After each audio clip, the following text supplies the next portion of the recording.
Earth cake എന്താണെന്നുള്ളത് വരെയായിരുന്നു നമ്മൾ ലാസ്റ്റ് ക്ലാസ്സിൽ ഡിസ്കസ് ചെയ്തിട്ടുണ്ടായിരുന്നത്.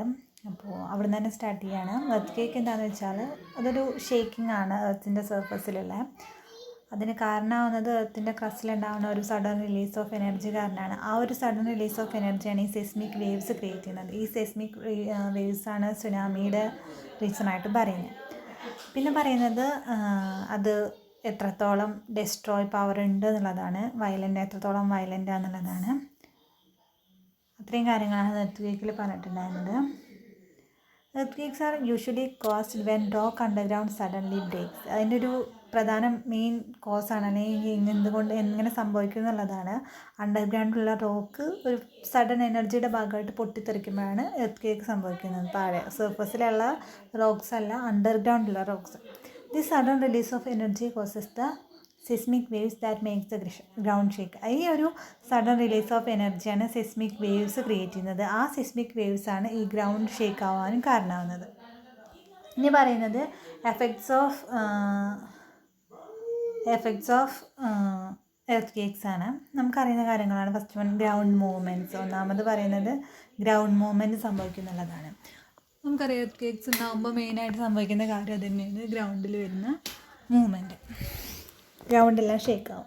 പിന്നെ പറയുന്നത് changes in the flow of ground വാട്ടറിൻ്റെ ഫ്ലോയിൽ ചേഞ്ചസ് വരാൻ ചാൻസ് ഉണ്ട്. പിന്നെ പറയുന്നത് ലാൻഡ് സ്ലൈഡ്സ്, മണ്ണിടിച്ചിൽ, പിന്നെ മഡ് ഫ്ലോസ്, ചെളി ഒഴുകിപ്പോവുക അല്ലെങ്കിൽ ചെളി ഇടിഞ്ഞു പോവുക എന്നുള്ളത്. Then significant damage to buildings, bridges, pipe lines, railways, embankments, dams and other structures. ഈ പറയുന്നതിനൊക്കെ സിഗ്നിഫിക്കൻ്റ് ആയിട്ടുള്ള ഡാമേജസ് ഉണ്ടാകും. ഇപ്പോൾ ബ്രിഡ്ജസ് ആയാലും ബിൽഡിങ്സ് ആയാലും ഡാംസ് ആയാലും ഇതിനൊക്കെ കാര്യമായിട്ടുള്ള ഡാമേജ് അല്ലെങ്കിൽ കേടുപാടുകൾ സംഭവിക്കുന്നതാണ് പറയുന്നത്. Underwater earthquakes can cause giant waves called tsunamis. ഇതേപോലത്തെ അണ്ടർ വാട്ടറിൽ വെള്ളത്തിൻ്റെ അടിയിൽ അത്രയും പവർഫുള്ളായിട്ടൊരു എനർജിയുടെ ഭാഗമായിട്ട് വേവ്സ് ക്രിയേറ്റ് ചെയ്യുമ്പോൾ അത് കാരണം ഉണ്ടാകുന്ന വേവ്സ് സുനാമീസിനും കാരണമാവുമെന്നാണ് പറയുന്നത്. അല്ലെങ്കിൽ ആ ഒരു വേവ്സിനെയാണ് നമ്മൾ സുനാമി എന്ന് പറയുന്നത്. പിന്നെ സുനാമി എന്താണെന്നുള്ളത് പറഞ്ഞിട്ടുണ്ട്. Violent shaking of the sea floor produces waves that spread over the ocean surface in ever widening circle. അത്രയും അതിൻ്റെ ഷോർ അല്ലെങ്കിൽ തീരത്തോളം അത്രയും കവർ ചെയ്യുന്ന ഹൈറ്റിൽ തിരമാലകൾ വരുന്നതാണ്. In deep water, a tsunami can travel as fast as 500 miles. Deep വാട്ടറിൽ ഒരു സുനാമി അല്ലെങ്കിൽ ആ ഒരു വേവിന് 5000 miles വരെ ട്രാവൽ ചെയ്യുക. ഒരു അവറിൽ 5000 miles വരെ ട്രാവൽ ചെയ്യുക എന്നാണ് പറയുന്നത്. സുനാമീസ് ക്യാൻ ബി കാറ്റസ്ട്രോഫിക് എന്ന് വെച്ചാൽ അത്രയും ഡിസാസ്റ്റേഴ്സ് അല്ലെങ്കിൽ അത്രയും ഡേഞ്ചറസ് ആയിട്ടുള്ള ഒന്നായിരിക്കാം. With the potential to wipe out coastal settlements. അതായത് തീരദേശങ്ങൾ മൊത്തമായിട്ട് നശിപ്പിക്കാനുള്ള അത്രയും പവർഫുൾ ആയിട്ടായിരിക്കും സുനാമീസ് പറയുന്നത്. Earthquakes also can lead to devastating fires. പിന്നെ സുനാമി അല്ലെങ്കിൽ അത്രയും വേവ്സ് അല്ലാതെ എർത്ത് കേക്ക്സ് കാരണമുണ്ടാകുന്ന വേറെ ഒന്നാണ് ഫയർ ക്രിയേറ്റ് ചെയ്യാനും. പെട്ടെന്ന് ഉണ്ടാകുന്ന ഈ പ്രകമ്പനങ്ങൾ കാരണം അല്ലെങ്കിൽ ഭൂകമ്പങ്ങൾ കാരണം അല്ലെങ്കിൽ ഭൂമി കുലുക്കം കാരണം ഫയർ ക്രിയേറ്റ് ആവാമെന്ന്. ഇപ്പോൾ ഇത് ഇലക്ട്രിക്കലി അങ്ങനത്തെ ബേസ് ചെയ്ത ഫയർ ആയാലും. Damages the settlement and transport system. നമ്മുടെ താമസ സ്ഥലങ്ങളിൽ വരുന്ന പ്രശ്നവും അല്ലെങ്കിൽ അവിടേക്ക് വരുന്ന ഡിസ്ട്രക്ഷനും ഡാമേജസും പിന്നെ അതേപോലെ തന്നെ ട്രാൻസ്പോർട്ട് സിസ്റ്റത്തിന് വരുന്നതും. Collapses of houses and their structures. ഹൗസൊക്കെ തകർന്ന് വീഴുന്നതും അതേപോലെ തന്നെ അതിൻ്റെ ബാക്കി വരുന്ന ഭാഗങ്ങളിലൊക്കെ അല്ലെങ്കിൽ ഡാമേജ് സംഭവിക്കുന്നത്. Deformation of ground surface. ആ ഒരു ഗ്രൗണ്ട് സർഫസിൽ വരുന്ന മാറ്റങ്ങൾ അല്ലെങ്കിൽ വിണ്ട് കയറലും പൊളിഞ്ഞു പോകലൊക്കെ അങ്ങനത്തെ സംഭവങ്ങൾ. അപ്പോൾ ഇതൊക്കെയാണ് സുനാമിയുടെ എഫക്ട്സ് ആയിട്ട് നമ്മൾ പറയുന്നത്. നമുക്ക് ജസ്റ്റ് അറിയാവുന്ന കാര്യങ്ങൾ തന്നെയാണ്. സുനാമിയുടെ അല്ല, എർത്ത് കേക്സിൻ്റെ. ഒരു എർത്ത് കേക്ക് അല്ലെങ്കിൽ ഭൂമികുലുക്കം സംഭവിച്ചാൽ എവിടെയൊക്കെ അത് ബാധിക്കും അല്ലെങ്കിൽ എങ്ങനെയൊക്കെയാണ് അത് എഫക്റ്റ് ചെയ്യുക എന്നുള്ളതാണ്. ഇത്രയാണ് ആ വരുന്ന പോയിൻറ്റ്സ്.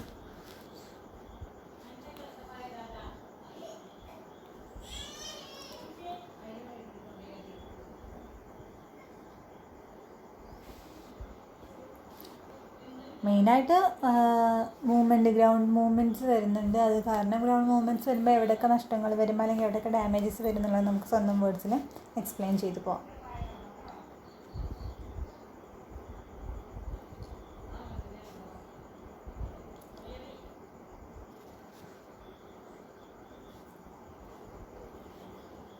ഇനി അടുത്തത് സുനാമി എന്നുള്ളൊരു, ഇപ്പോൾ നമ്മളതിൽ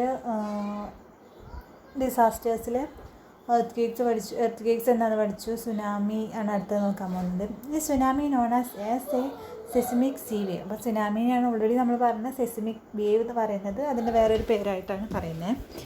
is a series of waves in a water body caused by the displacement of large volume of water. വാട്ടറിൻ്റെ ഡിസ്പ്ലേസ്മെൻറ്റ് അല്ലെങ്കിൽ സ്ഥാനചലനം കാരണം ഉണ്ടാകുന്ന ലാർജ് വേവ്സിനെയാണ് നമ്മൾ സുനാമി എന്ന് പറയുന്നത്. ജനറലി ഇൻ ആൻ ഓഷ്യൻ ഇനി എവിടെ ഉണ്ടാവുന്നില്ല പറയുന്നത്. ജനറലി ഇൻ ഓഷ്യൻ, ഒന്നെങ്കിൽ ഒരു ഓഷ്യനിലായിരിക്കും അല്ലെങ്കിൽ ലാർജ് ലേക്സിലായിരിക്കും. അരുവികൾ, വലിയ അരുവികളിലോ അല്ലെങ്കിൽ തടാകം, അങ്ങനത്തെ ഏരിയാസിലാവും എന്നാണ് പറയുന്നത്. earthquakes, volcanic eruptions and other underwater explosions, landslides and other disturbance over or below water all have the potential to generate a tsunami. അപ്പോൾ എന്താണ് സുനാമി ഉണ്ടാവാനുള്ള റീസൺസ് എന്നുള്ളതാണ് പറഞ്ഞിരിക്കുന്നത്. ഒന്ന് നമുക്ക് എർത്ത് പറയാം. അത് നമ്മൾ ഓൾറെഡി എർത്ത് എന്നുള്ള ടോപ്പിക്കിൽ പറഞ്ഞു. അത് സുനാമിക്ക് ഒരു റീസണാണ്. ദെൻ വോൾക്കാനിക് എറപ്ഷൻസ്, അഗ്നിപർവ്വത സ്ഫോടനങ്ങൾ കാരണം എന്തുണ്ടാവാം, സുനാമി ഉണ്ടാവാം. Then under water explosions, under വാട്ടറിൽ അതായത് വെള്ളത്തിൻ്റെ അടിയിൽ ഉണ്ടാകുന്ന സ്ഫോടനങ്ങൾ അല്ലെങ്കിൽ എക്സ്പ്ലോഷൻസ്, പൊട്ടിത്തെറികൾ ഉണ്ടാവാം. പിന്നെ ലാൻഡ് സ്ലൈഡ്സ്, മണ്ണിടിച്ചിൽ. ദെൻ പിന്നെ പറയുന്നത് മൊത്തമായിട്ട് ഭൂമിയുടെ വാട്ടറിൻ്റെ മുകളിലും താഴെ ഉണ്ടാകുന്ന എന്ത് ഡിസ്റ്റർബൻസും സുനാമിക്ക് കാരണമാണെന്നാണ് പറയുന്നത്. അതായത് അത്രയും ഹൈ ലെവലിലുള്ള എന്ത് ഡിസ്റ്റർബൻസും സുനാമിക്ക് കാരണമാണെന്ന് പറയുന്നത്. Unlike normal ocean waves which are generated by wind, അതായത് സാധാരണ ഓഷ്യൻ വേവ്സ് എന്ന് പറയുന്നത് അല്ലെങ്കിൽ തിരമാല എന്ന് പറയുന്നത് വിൻഡാണ് ക്രിയേറ്റ് ചെയ്യുന്നത്. Which are generated by gravitation pull of the moon and sun. A tsunami is generated by the displacement of water. അപ്പോൾ പിന്നെ അത് പറയുന്നത് സാധാരണ ഒരു തിരമാല എന്ന് പറയുന്നത് മെയിനായിട്ട് കാറ്റാണ് ഉണ്ടാകുന്നത്. അതിന് കാരണം pull of moon and sun, സൂര്യൻ്റെയും മൂണിൻ്റെയും ഇത് കാരണമൊക്കെ അതൊക്കെ ബേസ് ചെയ്തിട്ടാണ് തിരമാലകൾ, നമ്മൾ വേലിയേറ്റം, വേലിയിറക്കം എന്നൊക്കെ കേട്ടിട്ടുണ്ട്. അതൊക്കെ ബേസ് ചെയ്തിട്ടാണ്. പക്ഷേ ഒരു സുനാമി എന്ന് പറയുന്നത് it is generated by the displacement of water. വാട്ടറിൽ ഉണ്ടാകുന്ന സ്ഥാനചലനങ്ങൾ കാരണമാണ് ഇതുണ്ടാകുന്നത്, സുനാമി സംഭവിക്കുന്നത്.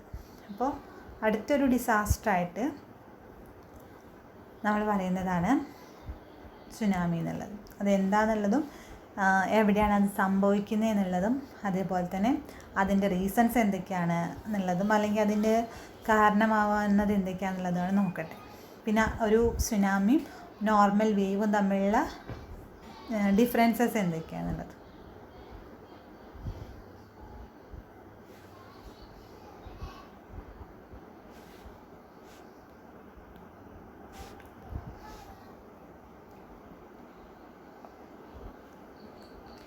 അത് നമുക്ക് നോക്കാനുള്ളത് സുനാമിയുടെ കോസസ് എന്തൊക്കെയാണെന്നുള്ളതാണ്. നമ്മൾ പറഞ്ഞു പോയിട്ടുള്ളത് തന്നെയാണ് എർത്ത് വോൾക്കാനിക് എറപ്ഷൻ, അതൊക്കെ തന്നെയാണ് മെയിനായിട്ട് പറയുന്നത്. ഒന്നാമത്തെ എർത്ത് വോൾക്കാനിക് എറപ്ഷനാണ് മെയിനായിട്ട് പറയുന്നത്. ബാക്കിയൊക്കെ നമുക്ക് സ്വന്തം ലാംഗ്വേജിൽ എഴുതി പോകാവുന്നതേ. എർത്ത് എങ്ങനെയാണ് അതിനെ ബാധിക്കുന്നതെന്നാണ്. Most tsunamis are caused by large earth on the sea floor when slabs of rock move past each other suddenly. അപ്പോൾ സുനാമിക്ക് കാരണമാകുന്ന റീസൺസിൽ ഏറ്റവും മെയിനായിട്ടുള്ള റീസൺ എന്ന് പറയുന്നത് എർത്ത് ആണ്. അത് എവിടെ സംഭവിക്കുന്ന എർത്ത് എന്ന് വെച്ചാൽ സീ ഫ്ലോറിൽ സംഭവിക്കുന്ന അല്ലെങ്കിൽ കടലിൽ സംഭവിക്കുന്ന എർത്ത് ആണ്. അതാണ് ഈ എർത്ത് ആണ് റോക്കുകളെ പരസ്പരം സ്ലാബ് ചെയ്തിട്ട് ആ ഒരു എർത്ത് കാരണം അല്ലെങ്കിൽ ആ റോക്ക് സ്ലാബ് ആവുന്നതിൻ്റെ റിസൾട്ടായിട്ടാണ് സുനാമി സംഭവിക്കുന്നത് പറയുന്നത്. അപ്പോൾ അങ്ങനെ ഒരു മൂവ്മെൻറ്റ് വരുമ്പോൾ ഇതിൻ്റെ മുകളിലുള്ള വാട്ടർ മൂവായിട്ട് അത്രയും പവർഫുള്ളായിട്ട് മൂവായിട്ട് അത് സുനാമിക്ക് കാരണമാവുമെന്നാണ് പറയുന്നത്. The resulting waves move away from sources of earth event. ഇതിൽ കാരണമാവുന്നത് ആ എർത്ത് സംഭവിച്ച ഏരിയയിൽ നിന്ന് മൂവ് ചെയ്തിട്ട് പിന്നെ സുനാമി ആയിട്ട് ഫോം ചെയ്തിട്ട് തീരപ്രദേശങ്ങളിലേക്ക് എത്താൻ. പിന്നെ നമ്മൾ പറഞ്ഞു land slides. Then under water land slides can cos tsunami as can terrestrial land slide. അപ്പോൾ നമ്മൾ ഇതൊക്കെ പറയുമ്പോൾ മണ്ണിടിച്ചിൽ എന്ന് പറയുമ്പോൾ നമ്മൾ ആലോചിക്കുക മണ്ണിൽ ഉള്ളത് അല്ലെങ്കിൽ വെള്ളത്തിലുള്ളതിനെ കുറിച്ച് ആലോചിക്കില്ല. ഇത് വെള്ളത്തിലുള്ളതായാലും അല്ല കരയിലുള്ളതായാലും ഏത് മണ്ണിടിച്ചിലായാലും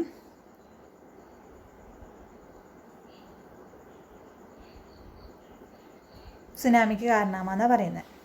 മെയിനായിട്ട് അണ്ടർ വാട്ടർ ലാൻഡ് സ്ലൈഡ്സ് ആണ് സുനാമിക്ക് കാരണമാവുന്നത്. ദെൻ വോൾക്കാനിക് എറപ്ഷൻസ് അതായത് അഗ്നിപർവ്വത സ്ഫോടനങ്ങൾ. Less common as tsunami initiated by volcanic eruption. അത് നമ്മൾ പറഞ്ഞു എർത്ത് ക്വേക്സ് മെയിൻ ഒരു റീസണാണെന്ന് പറഞ്ഞു. അതിപ്പോൾ വാട്ടറിലുള്ളതായാലും പുറത്തുള്ളതായാലും. പക്ഷേ സുനാമിക്ക് വോൾക്കാനിക് എറപ്ഷൻസ് ഒരു കാരണമാവാന്ന് പറയുന്നത് വളരെ ലെസ് കോമൺ ആണ്, അത്ര കാര്യമായിട്ട് വരാറില്ല. These occur in several ways, ഒരുപാട് രീതികളിൽ ഇത് സംഭവിക്കുന്നുണ്ട്. Destructive collapse of coastal island and underwater volcanoes which result massive landslides. അപ്പോൾ ഈ ഒരു വോൾക്കാനിക് എറപ്ഷൻ സംഭവിക്കുമ്പോൾ അതിപ്പോൾ കോസ്റ്റൽ ഏരിയാസിലായാലും ഐലൻഡിലായാലും അണ്ടർ വാട്ടറിലായാലും ഓക്കെ അത് ലാൻഡ് സ്ലൈഡിന് കാരണമാവുന്ന പറയുന്നത്, മണ്ണിടിച്ചിലിന് കാരണമാവുന്നുണ്ട്. ഈ മണ്ണിടിച്ചിൽ കാരണം അത് ഈ മണ്ണിടിച്ചിൽ സുനാമിക്ക് കാരണമാവുന്നുണ്ട് പറയുന്നത്.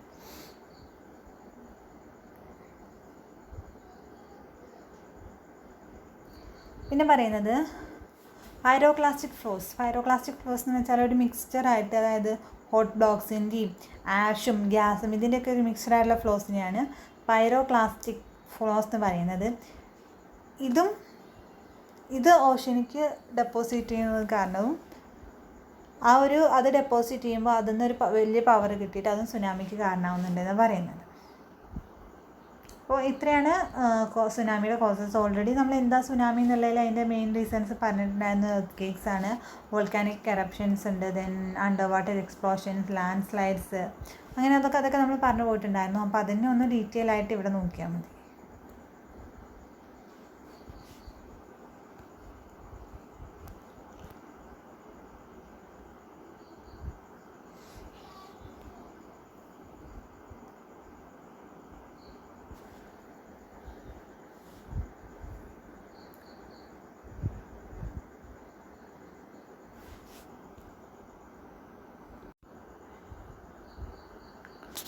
അടുത്തൊരു ഹസാർഡായിട്ട് നമ്മൾ പഠിക്കാൻ പോകുന്നത് ഫ്ലഡ്സ് ആണ്. ഇപ്പോൾ നമ്മൾ എർത്ത് ക്വേക്സ് നോക്കി, ഫോറസ്റ്റ് ഫയർ നോക്കി, ലാസ്റ്റ് സുനാമി നോക്കി. അതിൻ്റെ അടുത്ത് നോക്കാൻ പോകുന്നത് ഫ്ലഡ്സ് ആണ്. വെള്ളപ്പൊക്കം എന്ന് പറയുന്നതാണ്. ഒരു ഫ്ലഡ് എന്താണെന്നുള്ളതിൻ്റെ ചെറിയൊരു ഡെഫിനിഷൻ പോലെ കൊടുത്തിട്ടുണ്ട്. A flood is an overflow of water that submerges land which is usually dry. അപ്പം ഫ്ലഡ് എന്ന് പറയുന്നത് നമുക്കറിയാം, വെള്ളപ്പൊക്കം എന്ന് പറയുന്ന കണ്ടീഷൻ എന്താണെന്നുള്ളത് ഓവർഫ്ലോ ഓഫ് വാട്ടറാണ്. വെള്ളത്തിൻ്റെ അമിതമായ ഒഴുക്ക് കാരണമോ അല്ലെങ്കിൽ ലഭ്യത കാരണമോ ഉണ്ടാകുന്നതാണ് ഫ്ലഡ്സ് എന്ന് പറയുന്നത്. The European Union floods directive defines a flood as a covering by water of land. അപ്പോൾ യൂറോപ്യൻ യൂണിയൻ്റെ ഒരു union of flood directive define ചെയ്യുന്നതാണ് അവർ. ഈ EU എന്ന് പറയുന്ന ആ ഒരു യൂണിയൻ ഡിഫൈൻ ചെയ്യുന്നതാണ് എന്താണ് ഫ്ലഡ് എന്നുള്ളതിൻ്റെ ഒരു ഡെഫിനിഷൻ പോലെ. It is a covering by വാട്ടറാലുള്ള ഒരു കവറിങ് ആണ്, ഒരു മൂടലാണ്. ഓഫ് ലാൻഡ്, എവിടെയാണ് ലാൻഡിനെ മൂടുന്നതാണ്. Not normally covered by water in the sense of flowing water. The word may also be applied in inflow of tide. അതായത് നോർമൽ വാട്ടർ അല്ല, ഫ്ലോ ചെയ്യുന്ന വാട്ടർ, അതായത് ആ വെള്ളം അത്ര എമൗണ്ടിലായിരിക്കുന്നതാണ് പറയുന്നത്. Flooding may occur as an overflow of water from water bodies such as a river, lake or ocean in which the water overtops or breaks slaves, resulting in some of that water escaping its natural boundaries. അതായത് ലേക്കിലോ സീയിലോ അല്ലെങ്കിൽ റിവേഴ്സിലോ ഒക്കെ വെള്ളം കൂടുന്നതിൻ്റെ റിസൾട്ടായിട്ടും flood സംഭവിക്കുകയാണ്. അപ്പോൾ പെട്ടെന്ന് ഈ മഞ്ഞ് മലകളൊക്കെ ഉരുകിയിട്ട് ഇപ്പോൾ ആ ഉരുകി വരുന്നത് ഒരു റിവറിക്കാണെന്നുണ്ടെങ്കിൽ ആ റിവറിൽ വെള്ളം കൂടിയിട്ട് അതും വെള്ളപ്പൊക്കത്തിന് കാരണമാവുമെന്നാണ് പറയുന്നത്. ഇതാണ് ഫ്ലഡ്സ് എന്താണെന്ന് നോക്കണം. അതിൻ്റെ ഒരു ഡെഫിനിഷൻ പോലെ ബാക്കി നോക്കിയാൽ മതി.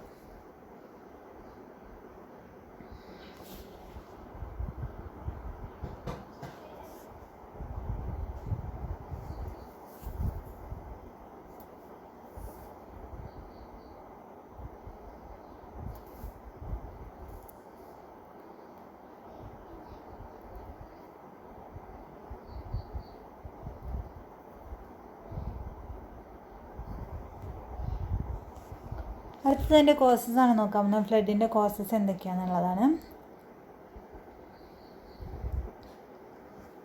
ഒന്നാമത് പറയാം, മെയിൻ റീസണായിട്ട് നമുക്ക് ഹെവി റെയിൻഫാൾ പറയാം. ആവശ്യത്തിൽ നമുക്ക് ലഭിക്കുന്ന മഴയുടെ അളവിൽ ഒരു പരിധി വരെ കൂടിയാൽ അത് വെള്ളപ്പൊക്കത്തിന് കാരണമാവുന്നുള്ളത്. കാരണം ഇപ്പോൾ മഴയുടെ ആ അളവിൽ ഒരു പരിധി വരെ അത് ഒഴുകിപ്പോയിട്ട് നമ്മൾക്ക് ആവശ്യമുള്ള രീതിയിൽ സ്റ്റോർ ചെയ്ത് വയ്ക്കും. അതിൽ കൂടുതലായാൽ അത് കെട്ടി നിന്നിട്ട് അത് വെള്ളപ്പൊക്കത്തിന് കാരണമാവും.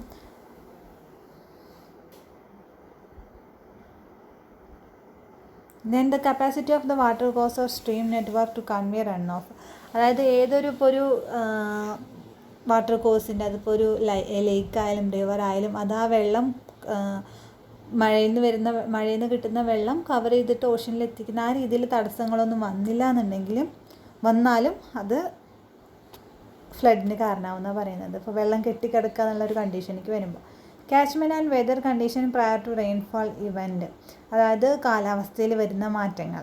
ദെൻ ഗ്രൗണ്ട് കവർ, പിന്നെ ഗ്രൗണ്ട് കവറാവുന്നത് വെള്ളം കൊണ്ട്, അല്ലെങ്കിൽ ആ ഒരു ഗ്രൗണ്ടിൽ വരുന്ന പ്രശ്നങ്ങൾ, അല്ലെങ്കിൽ എർത്തിൻ്റെ സർഫസിൽ വരുന്ന പ്രശ്നങ്ങൾ. ദെൻ ടോപ്പോഗ്രഫി, ഭൂപ്രകൃതി എന്ന് പറയുന്നത്. ടൈഡൽ ഇൻഫ്ലുവൻസ് എന്ന് പറയുന്നത് ഈ വേലിയേറ്റം വേലിയിറക്കം എന്ന് പറയുന്ന ആ പ്രോസസ്സിൽ സംഭവിക്കുന്ന പ്രശ്നങ്ങൾ കാരണമൊക്കെ റെയിൻഫോൾ അല്ല ഫ്ലഡ് സംഭവിക്കാം. അപ്പോൾ മെയിനായിട്ടുള്ള റീസൺ പറയുന്നത് ഹെവി റെയിൻഫോളാണ്, നമ്മുടെ മഴ ലഭ്യതയിൽ ഉണ്ടാകുന്ന കൂടുതലാണ്.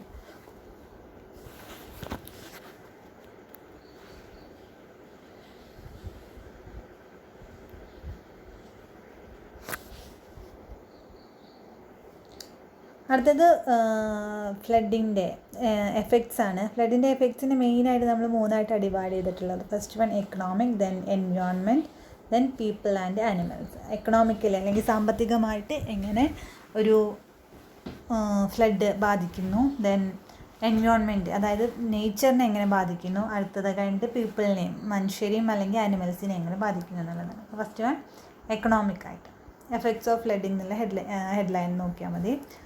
During floods, roads, bridges, farms, houses and automobiles are destroyed.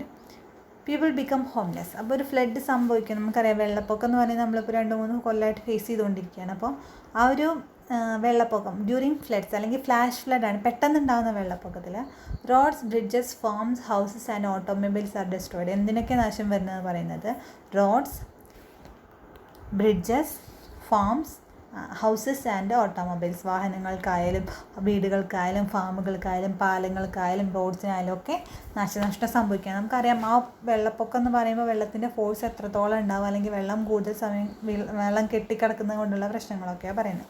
People become homeless, അപ്പോൾ ആളുകൾക്ക് പിന്നെ വീടില്ലാതാവാണ്.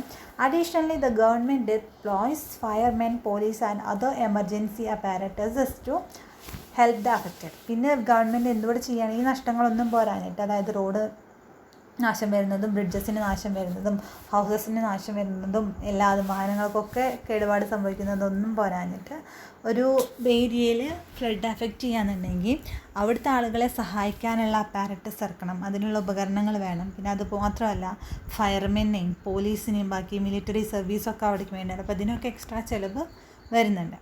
It usually takes years for affected communities to be rebuilt and business to come back to normalcy. അത് ആ ഒരു അഫക്റ്റഡ് ഏരിയ വീണ്ടും ഒരു normal കണ്ടീഷനിലേക്ക് തിരിച്ചു വരണമെങ്കിൽ വർഷങ്ങളോളം എടുക്കുന്നതാണ് പറയുന്നത്. അത്രത്തോളം ക്യാഷും എഫേർട്ടും എടുത്താൽ മാത്രമേ പിന്നീട് ആ ഒരു ഏരിയ നോർമൽ കണ്ടീഷനിലേക്ക് തിരിച്ചു വരത്തുള്ളൂ എന്നാണ് പറയുന്നത്. അപ്പോൾ ഫ്ലഡിൻ്റെ എക്കണോമിക് ഇമ്പാക്ട്സ് എന്ന് പറയുന്നത് അല്ലെങ്കിൽ എഫക്ട്സ് എന്ന് പറയുന്നത് ഇത്രയാണ്. നമുക്കറിയാം ഫ്ലഡ് ഇപ്പോൾ എങ്ങനെ ഒരു ഫ്ലഡ് സംഭവിച്ചാൽ എന്തൊക്കെ നാശനഷ്ടം സംഭവിക്കുന്നു അതൊക്കെ എക്കണോമിക്കായിട്ട് നമുക്ക് ഇൻക്ലൂഡ് ചെയ്യാം.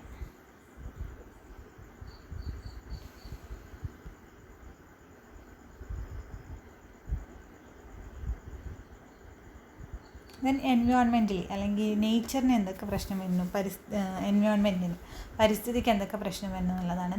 The environment also സഫേഴ്സ് when floods happen. ഇപ്പോൾ ഹ്യൂമൻ ബീയിങ്സും ആനിമൽസും എക്കണോമിക്കലി ഒന്നും മാത്രമല്ല ഒരു ഫ്ലഡ് സംഭവിച്ചാൽ പ്രോബ്ലം വരുന്നത് എൻവയോൺമെൻറ്റ് അല്ലെങ്കിൽ നമ്മുടെ നേച്ചറിനും അല്ലെങ്കിൽ പരിസ്ഥിതിക്കും അതൊരു വലിയ നാശം തന്നെയാണ് പറയുന്നത്. Chemicals and other hazardous substances end up in the water and eventually contaminate the water bodies that floods end up in. അതായത് എന്താ സംഭവിക്കുന്നതെന്ന് വെച്ചാൽ ഫ്ലഡ് നടക്കുമ്പോൾ ഒരുപാട് ഏരിയാസിൽ നിന്നുള്ള വെള്ളം ഒരുമിച്ച് കുത്തിയൊലിച്ച് വരികയാണ്. അപ്പോൾ അതിൽ കെമിക്കൽസ് ഉണ്ടാകും, പിന്നെ ഹസാർഡസ് ആയിട്ടുള്ള വിഷാംശമുള്ള അല്ലെങ്കിൽ അത്രയും അപകടകാരിയായിട്ടുള്ള പല എലമെൻറ്റ്സ് ഉണ്ടാവും. അതെല്ലാം കൂടി ഈ വാട്ടറിലേക്ക് മിക്സ് ആവുകയാണ്. അത് ഇവഞ്ച്വലി പിന്നെ ഈ വാട്ടറിനെ കണ്ടാമിനേറ്റ് ചെയ്യാണ്, മലിനീകരിക്കുകയാണ് അല്ലെങ്കിൽ മലിനപ്പെടുത്തുകയാണ്. അങ്ങനെയാണ് ഫ്ലഡ് ഈ നേച്ചറിനെ അല്ലെങ്കിൽ എൻവയോൺമെൻറ്റിനെ ഏറ്റവും നെഗറ്റീവായി ബാധിക്കുന്നത്. ഫ്ലഡ് സംഭവിക്കുന്ന ഒരുപാട് സ്ഥലങ്ങളിലുള്ള വെള്ളം ഒഴുകി വരികയാണ്. അപ്പോൾ അവിടെയുള്ള കെമിക്കൽസും അവിടെയുള്ള വേസ്റ്റും അതും ഇതെല്ലാം വലിച്ചു വരുമ്പോൾ അത് വാട്ടറിനെ കണ്ടാമിനേറ്റ് ചെയ്യാണ് അല്ലെങ്കിൽ വാട്ടറിനെ പൊല്യൂട്ട് ചെയ്യാണ്. In 2011 A huge tsunami hit Japan. അപ്പം നമുക്കറിയാവുന്ന കാര്യമാണ് ജപ്പാനിൽ 2011 ഒരു സുനാമി സംഭവിച്ചു. And sea water flooded A part of cost line.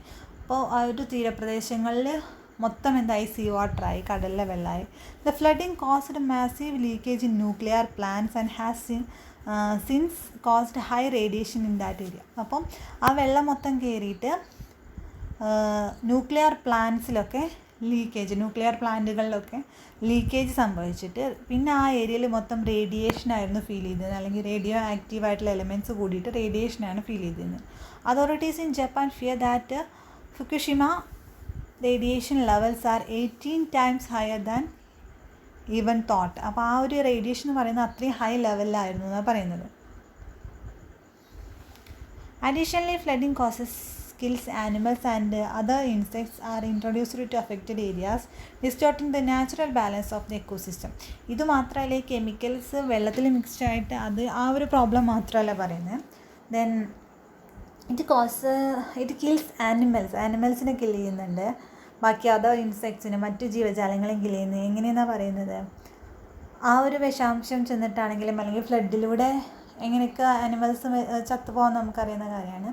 പിന്നെ ആ ഒരു അപകടം അല്ലെങ്കിൽ ആ ഒരു സിറ്റുവേഷൻ എന്ന് പറയുന്നത് ഈ ഒരു നേച്ചറിൻ്റെ എക്കോസിസ്റ്റത്തിനെ ബാധിക്കും. നമ്മളറിയാം എക്കോസിസ്റ്റം എന്ന് പറയുന്ന ആ ഒരു പ്രോസസ്സിനെ ബാധിക്കും. എക്കോസിസ്റ്റം എന്ന് പറയുമ്പോൾ അതിൽ എല്ലാവരും വേണം ഈക്വൽ, ആ ഒരു കറക്റ്റ് എമൗണ്ടിൽ. ഇപ്പോൾ മരങ്ങളായാലും മൃഗങ്ങളായാലും നമ്മൾ ഫുഡ് ചെയിനൊക്കെ പഠിച്ചു, അതിലൊക്കെ ഓരോരുത്തർക്കും അവരവരുടെ പങ്കുണ്ട്. അപ്പോൾ അവർക്കൊക്കെ ഒരു വിഭാഗത്തിന് നാശം സംഭവിച്ചാൽ അത് ആ എക്കോസിസ്റ്റത്തിന് തന്നെ ബാധിക്കും, ഫുഡ് ചെയിനെ ബാധിക്കും, പിന്നെ ആ എക്കോസിസ്റ്റത്തിന് തന്നെ ബാധിക്കും.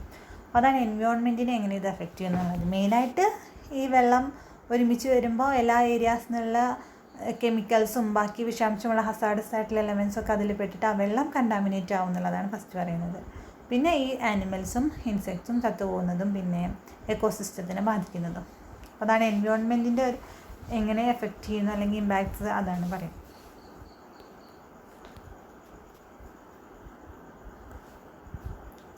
പിന്നെ പറയുന്നത് പീപ്പിളിനെയും ആനിമൽസിനെയും എങ്ങനെ ഫ്ലഡ് ബാധിക്കുന്നു എന്നുള്ളതാണ്. Many people and animals have died in flash flood. പെട്ടെന്നുണ്ടാകുന്ന ഫ്ലഡ് നമ്മൾ ഒരിക്കലും പ്രതീക്ഷിക്കാത്തതായിരിക്കും. അപ്പോൾ അത് ഒരുപാട് ആനിമൽസും പീപ്പിളൊക്കെ അതിൽ മരിച്ചു പോകാൻ സാധ്യതയുണ്ട്. Many more are injured and other made homeless. മരിച്ചു പോകുന്നതും കൂടാതെ പിന്നെന്താണ്, ഒരുപാട് മൃഗങ്ങൾക്കായാലും മനുഷ്യന്മാർക്കായാലും അപകടങ്ങൾ പറ്റുന്നുണ്ട്, അല്ലെങ്കിൽ ഇഞ്ചുറീസ്, മുറിവുകളും, അങ്ങനത്തെ ഒരുപാട് മുറിവുകളും അതും ഇതാവുന്നുണ്ട്. പിന്നെ ഹോംലെസ് ആവുന്നുണ്ട്, സ്വന്തം വീടും സ്ഥലവും എല്ലാം സമ്പത്തും എല്ലാം നഷ്ടപ്പെട്ടൊരു കണ്ടീഷനിലേക്ക് എത്തിക്കാനും. Water supply and electricity R disrupted and people struggle and സഫേഴ്സ് as a result. Water supply, വെള്ളമാണ് ഫ്ലഡ് എന്ന് പറഞ്ഞാൽ പോലും നമുക്ക് കുടിവെള്ളത്തിൻ്റെ ഒരു പ്രശ്നം വരും. കാരണം ഈ വെള്ളം കുടിക്കാൻ പറ്റില്ല, ഇത്രയും കെമിക്കൽസ് അടങ്ങിയ വെള്ളം നമുക്ക്, അല്ലെങ്കിൽ അത്രയും വിഷാംശം കലർന്ന വെള്ളം നമുക്ക് കുടിക്കാൻ പറ്റില്ലല്ലോ.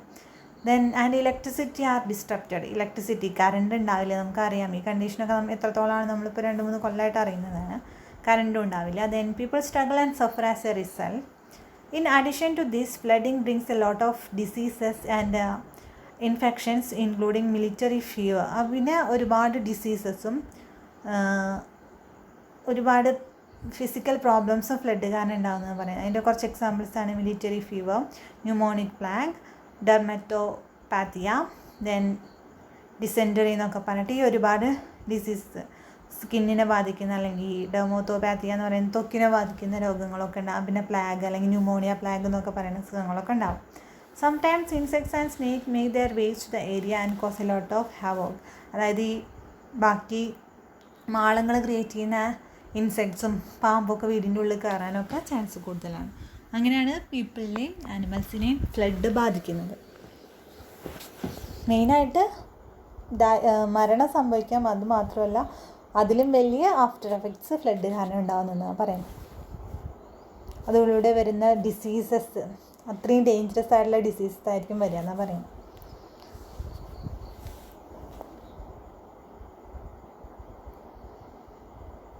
നെക്സ്റ്റ് നോക്കുന്നത് ഫ്ലഡ് പ്രിപ്പയർനെസ് ആണ്. ഫ്ലഡ് പ്രിപ്പയർനെസ് എന്ന് വെച്ചാൽ ഒരു ഫ്ലഡിന് അല്ലെങ്കിൽ ഒരു ഫ്ലഡ് എങ്ങനെ അതിനെ നമ്മൾ വരുന്നതിന് മുന്നേ അതിനെങ്ങനെ തയ്യാറാവാം അതിന് വേണ്ടിയിട്ട് എന്നുള്ളതാണ്. Floods which are natural hazard will not become disaster if we are prepare to deal with them. അപ്പോൾ ഫ്ലഡ് എന്ന് പറയുന്നത് അത്രയും വലിയൊരു ദുരന്തമാകില്ല എപ്പോൾ നമ്മളതിന് പ്രിപ്പയർഡ് ആണെന്നുണ്ടെങ്കിൽ. ഇപ്പോൾ ആ ഒരു കണ്ടീഷൻ നമുക്കറിയാം, അല്ലെങ്കിൽ ഓൾമോസ്റ്റ് അതിന് നമ്മൾ പ്രിപ്പയർഡ് ആണെന്നുണ്ടെങ്കിൽ അതൊരു അത്രയും വലിയൊരു ദുരന്തം അല്ലെങ്കിൽ ആപത്തായിട്ട് മാറില്ല എന്ന് പറയുന്നത്. We know that train DMTs എന്ന് വെച്ചാൽ disaster management teams.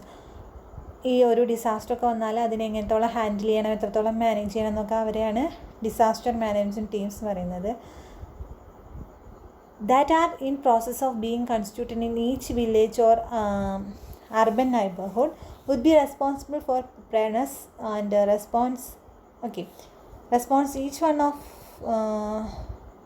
must be involved in the process of preparedness. അതായത് ഒരു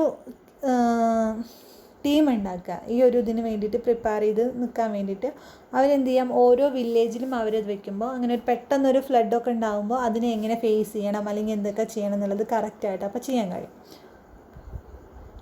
and creation of awareness and the working of skilled emergency response team. അതായത് ഒരു എമർജൻസിയിൽ അത്യാവശ്യ ഘട്ടത്തിൽ എന്തൊക്കെ ചെയ്യണം, എങ്ങനെയൊക്കെ ബിഹേവ് ചെയ്യണം, അല്ലെങ്കിൽ എന്തൊക്കെ മുൻകരുതലുകൾ എടുക്കണം എന്നൊക്കെ അറിഞ്ഞിരിക്കുന്ന ഒരു ടീം ഓരോ വില്ലേജിലും അല്ലെങ്കിൽ അർബൻ ഏരിയാസിലും ഉണ്ടാവുകയെന്നുണ്ടെങ്കിൽ അങ്ങനെ ഒരു മൂവ്മെൻറ്റ് ചെയ്താൽ അത് ഫ്ലഡിൻ്റെ ഇമ്പാക്ട്സിന് അല്ലെങ്കിൽ ഫ്ലഡ് കാരണം വരുന്ന നാശനഷ്ടങ്ങൾക്കും ജീവൻ്റെ ആയാലും സാമ്പത്തികമായിട്ടായാലും എൻവയോൺമെൻറ്റലായാലും അതിനൊക്കെ ഒരുപാട് ശമനം വരുത്താം, അല്ലെങ്കിൽ അതിൻ്റെ അളവിൽ ഒരുപാട് കുറവ് വരുത്താമെന്ന് പറയുന്നത്. This will reduce loss of life and minimise human suffering. അപ്പോൾ അത് തന്നെ പറയുന്നത് ലോസ് ഓഫ് ലൈഫ്, ജീവന നഷ്ടം വരുന്നതും കുറയ്ക്കാം, അതേപോലെ തന്നെ ഹ്യൂമൻ സഫറിങ്സ് ഇത് കാരണം ഉണ്ടാകുന്ന ബാക്കി അസുഖങ്ങളായാലും ബാക്കി വരുന്ന നഷ്ടങ്ങളായിട്ടായാലും ഒരു പരിധിവരെ കുറയ്ക്കാം. അപ്പോൾ അതാണ് ഫ്ലഡ് പ്രിപ്പയർഡ്നെസ് എന്ന് പറയുന്നത്. ഫ്ലഡിന് ഒരു തയ്യാറെടുപ്പ് വരുന്നതിന് മുന്നേ അല്ലെങ്കിൽ അതിനെ മാനസികമായിട്ടും ബാക്കി എല്ലാ രീതിയിലും അതിനെതിരെ ഒരു തയ്യാറെടുപ്പ് നടത്തുകയാണ്. വന്നാൽ എങ്ങനെ ഫേസ് ചെയ്യണം, എങ്ങനെ ആ ഒരു എമർജൻസി സിറ്റുവേഷൻ ഹാൻഡിൽ ചെയ്യണം എന്നുള്ളത് നോക്കിയിട്ട്.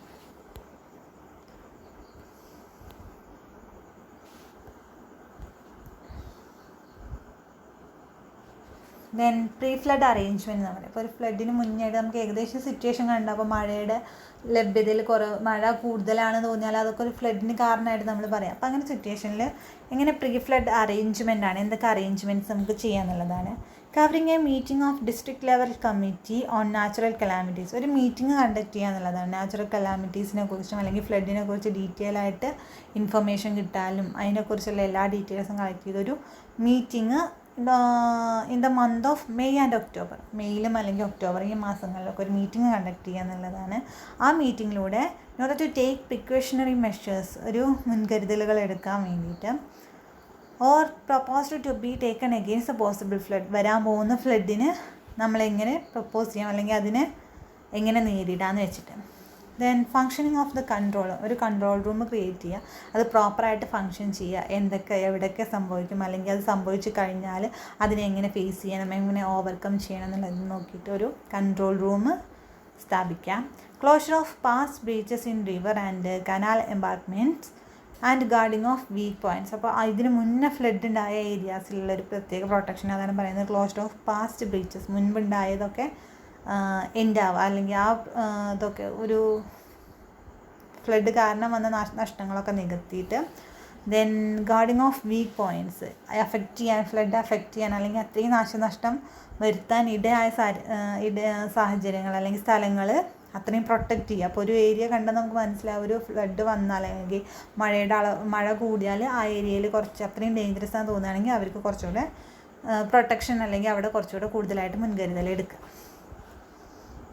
Dissemination of weather reports and flood bulletins issued by the meteorological centre. അതായത് കാലാവസ്ഥാ വകുപ്പിൽ നിന്ന് ഈ വെതർ റിപ്പോർട്ട്സൊക്കെ കറക്റ്റായിട്ട് പാസ് ചെയ്ത് കൊടുക്കുക ആളുകൾക്ക് മഴ കൂടുതലാണ്. അപ്പോൾ നമുക്ക് ഒരുപാട് കിട്ടുന്നുണ്ട്. അവർ ഓൾറെഡി പറയും നമ്മളോട് ഓറഞ്ച് അലേർട്ടാണ് അല്ലെങ്കിൽ യെല്ലോ അലേർട്ടാണ്, റെഡ് അലേർട്ടാണ്. അപ്പോൾ റെഡ് അലേർട്ടാണെന്നുണ്ടെങ്കിൽ നല്ല മഴയായിരിക്കും, ഓറഞ്ച് അലേർട്ടാണെന്നുണ്ടെങ്കിൽ അത്ര കൂടുതലുണ്ടായിരിക്കും, യെല്ലോ ആണെങ്കിൽ ഒരു മിനിമം മഴ ലഭിക്കും എന്നുള്ള രീതിയിൽ ഇങ്ങനത്തെയുള്ള കാലാവസ്ഥാ വകുപ്പിൻ്റെ നിന്നുള്ള ഇൻഫർമേഷൻസ് പാസ് ചെയ്യുക എന്നുള്ളതാണ്. Deployment of boards at strategic points, ബോട്ടുകൾ റെഡിയാക്കി വയ്ക്കുക. ഒരു ഇത്ര അപകടം സംഭവിക്കാവുന്ന ഏരിയയിൽ അല്ലെങ്കിൽ വെള്ളം പൊങ്ങാൻ സാധ്യതയുള്ള ഏരിയയിൽ ബോർഡ്സ് റെഡിയാക്കി വയ്ക്കാം. Use of power boards use ചെയ്യാം. Installation of temporary police outpost, wireless station and temporary telephone in flood prone areas. Flood സംഭവിക്കാൻ ചാൻസുള്ള ഏരിയാസിൽ ഈ പറയുന്ന പോലെ തന്നെ പോലീസ് ഔട്ട് പോസ്റ്റും വയർലെസ് സ്റ്റേഷനും ടെമ്പററി ടെലിഫോൺസൊക്കെ സ്ഥാപിക്കുക എന്നുള്ളതാണ്.